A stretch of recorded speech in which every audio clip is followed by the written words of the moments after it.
আসসালামু আলাইকুম। প্রিয় দর্শক, দেশের রাজনৈতিক অঙ্গনে যা কিছুই ঘটুক না কেন, সব কিছুর মূল লক্ষ্য যেন এখন নির্বাচন। ফেব্রুয়ারির 12 তারিখে নির্বাচন হবে। সেই নির্বাচনে কে কিভাবে অংশ নেবেন তার রণকৌশল সবাই তৈরি করছেন। একাধিক জোট আছে, জোটগুলো নিয়ে আলোচনা হচ্ছে।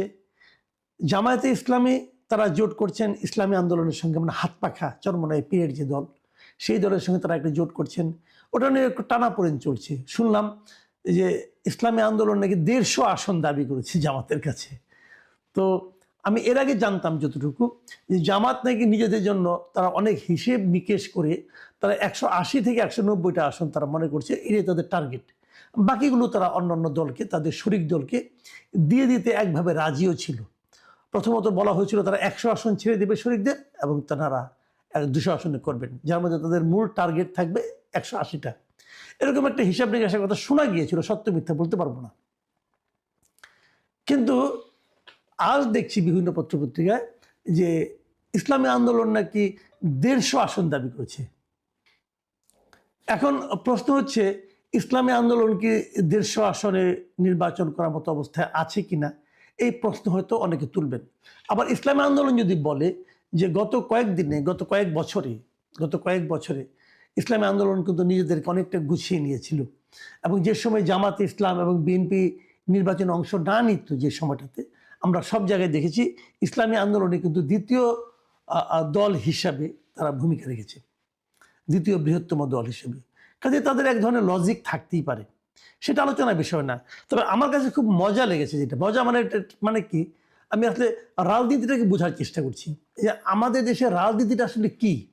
এটা কি জনগণের কল্যাণের জন্য, নাকি এক ধরনের ইকুয়েশন, অথবা এক ধরনের চিন্তা যে আমি দলের শীর্ষ নেতা অথবা আমি দলের সেন্ট্রাল কমিটিতে আছি, আমি যাকে মনে করব তাকেই নির্বাচনে আমি মনোনয়ন দেব, আমার দল বড়, প্রার্থীতে কোনো ইম্পর্টেন্ট না, মার্কাটা ইম্পর্টেন্ট, এই মার্কানে কলা গাছকে দিলে কলা গাছই জিতে আসবে।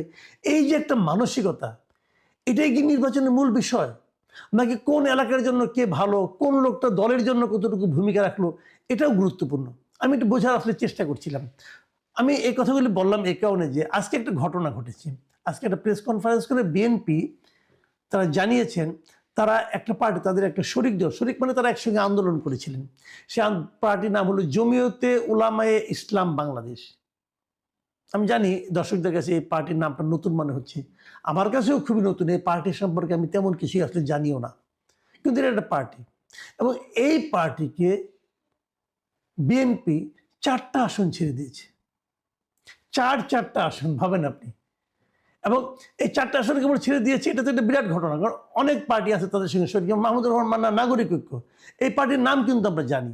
এই পার্টির জনভিত্তি নিয়ে হয়তো অতটা আশাবাদ ব্যক্ত করা যাবে না, কিন্তু এই দলের বড় নেতা আছেন, যে নেতা নাকি জাতীয় পর্যায়ে একজন লিডার আছেন এই দলে।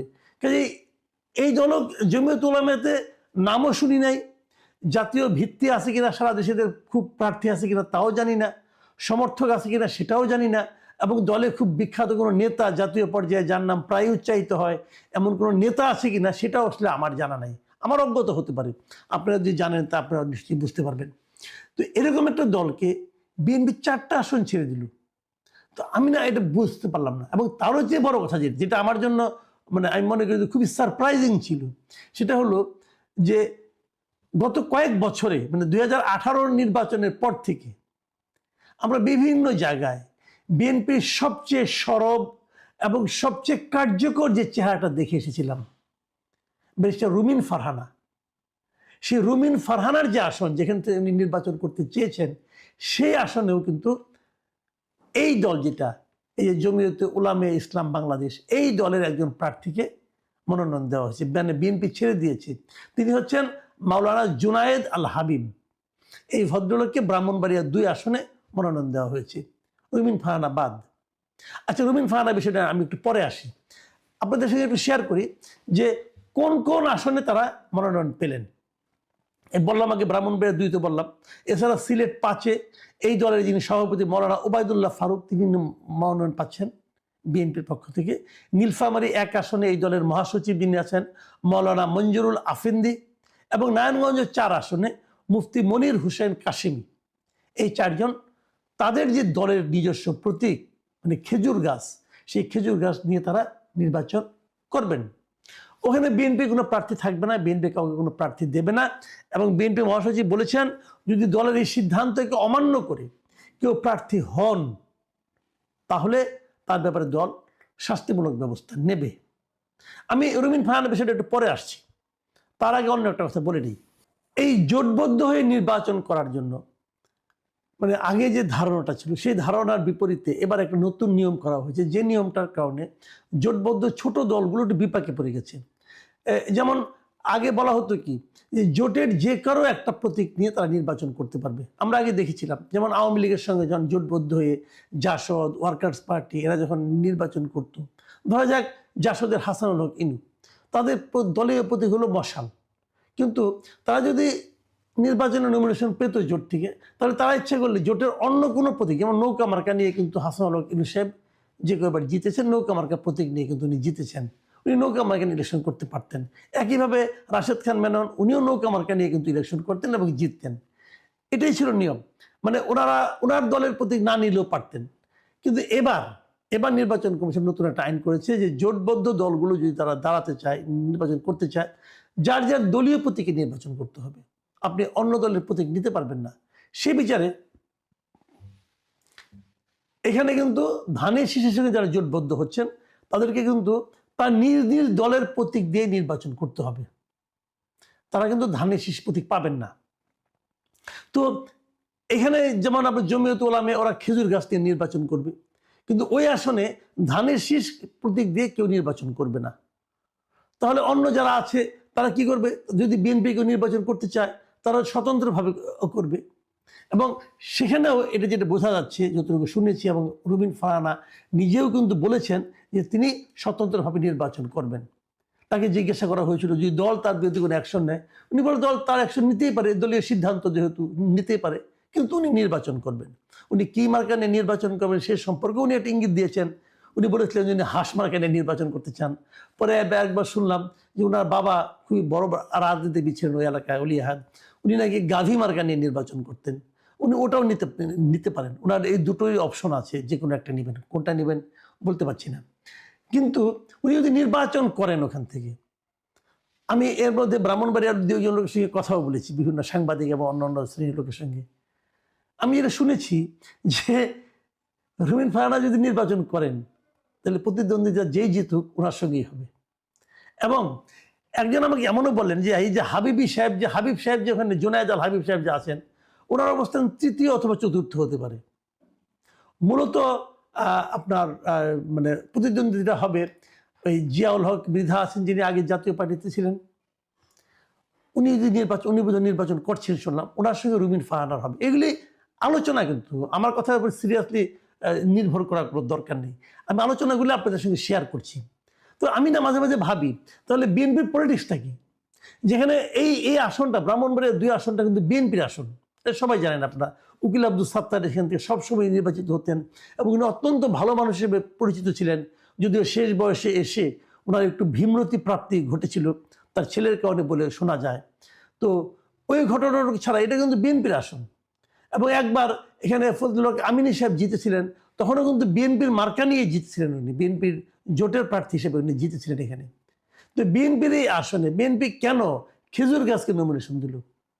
কেন তাদের এখানে ভ্যালির একাধিক প্রার্থী থাকা সত্ত্বেও তাদেরকে বাদ দিয়ে দিল? এই জোটের রাজনীতিটা আসলে আমি ওইভাবে বুঝি না ঠিক মতো।